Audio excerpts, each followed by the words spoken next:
Where have I been and why it matters to you? What happens when the person who teaches stress management and relapse prevention hits a season of massive stress themselves? That's exactly what I've been living and why it matters to every high-achieving professional out there. I've been a little quiet on here recently, and I wanted to share why. Not just because I believe in transparency, but because it connects directly to the work I do with high-achieving professionals like you. I recently accepted the role of Director of Clinical Services at a residential treatment facility for substance use disorder. It's a role I've held before, and truthfully, I love it. But let's be honest, by definition, it's a demanding, high-stakes role that calls for leadership, resilience, and constant stress management. And as someone wired for excellence, I don't just show up to these roles, I bring my whole self, which, if I'm not careful, can sometimes translate to, if something is worth doing, it's worth overdoing. Sound familiar? If you're an executive, entrepreneur, or professional who pushes for success, you probably know that pattern all too well.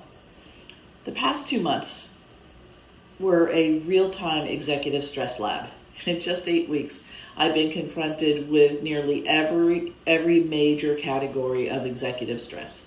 Staff challenges, high client acuity, organizational culture change. And here's why that's not just my story, and it's relevant to yours. Even good stress is still stress. Managing stress and building what I call relapse immunity requires the same intentionality, tools, and habits, whether you're at 34 days or 34 years into sobriety. You're managing your well-being as a high-functioning professional. This season required me to practice what I teach. The truth is, this life transition has stretched me. It's meant reworking my private practice, living in a different city part of the week, and stepping into leadership challenges, all while fiercely protecting my health and recovery. So here's what I've leaned into and what I coach my executive clients to build for themselves. Intentional self-management. I've deepened my contemplative practice, specifically meditation. Full disclosure, I'm restless. I struggle to sit. But I know consistency, not perfection, is the goal. It's a muscle I keep building. Creating environments that support well-being. I've been deliberate in making my new living space nourishing, not just functional. This week, I paid someone to assemble the remaining furniture. Could I do it? Sure. But it's not the best use of my time or my stress bandwidth. It's a simple example of the cost-benefit analysis I help my clients apply daily. Strategic connection, not isolation. Recovery and professional resilience isn't built in a vacuum. Last weekend was my rare time off. It was tempting to stay home, but I chose to attend an in-person peer support meeting. The truth, when connection feels hard, that's often when we need it the most. Proactive health maintenance. I'm making concrete plans to address medical needs as soon as my new health insurance activates.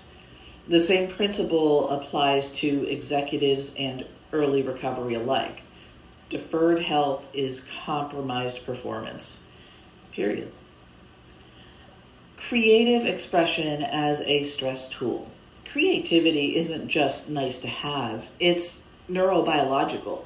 It boosts dopamine and buffers the stress cascade. Right now, my creativity shows up in designing both my new home and my other living space. Leveraging therapeutic supports. This includes my pets. My animals are more than companions. They're a therapeutic tool. I've been intentional about spending restorative time with them. And bringing one of my dogs to the treatment facility, it supports my well-being and the team culture. Protecting sleep like it's a leadership priority, because it is. I've doubled down on sleep hygiene, a simple, high-return strategy that too many overlook, especially under pressure. 34 years of sobriety, the same tools still apply. Since I've been away from this platform, I've also celebrated 34 years of sobriety. Here's the important truth. I don't get a new set of recovery tools. The same practices that carried me through early recovery still apply. They're simply reinforced by years of habit, mindset work, and intentional choices. That's the very core of what I teach executives. Your default wiring under stress isn't random.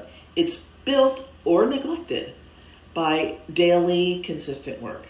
Resilience isn't gifted, it's engineered.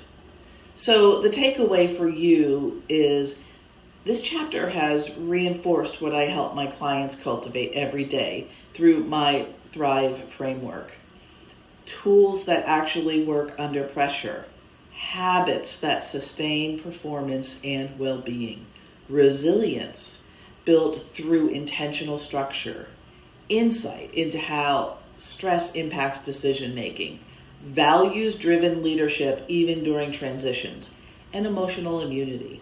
Because life will keep lifing. If you're a professional, executive, or leader who knows your stress management or your relationship with alcohol or other substances needs more than a surface level fix, this is your invitation. I currently have 2 private executive coaching spots available for professionals ready to elevate their stress resilience, protect their success, and build a life they don't need to escape from. Ready to thrive? Send me a message. Let's talk.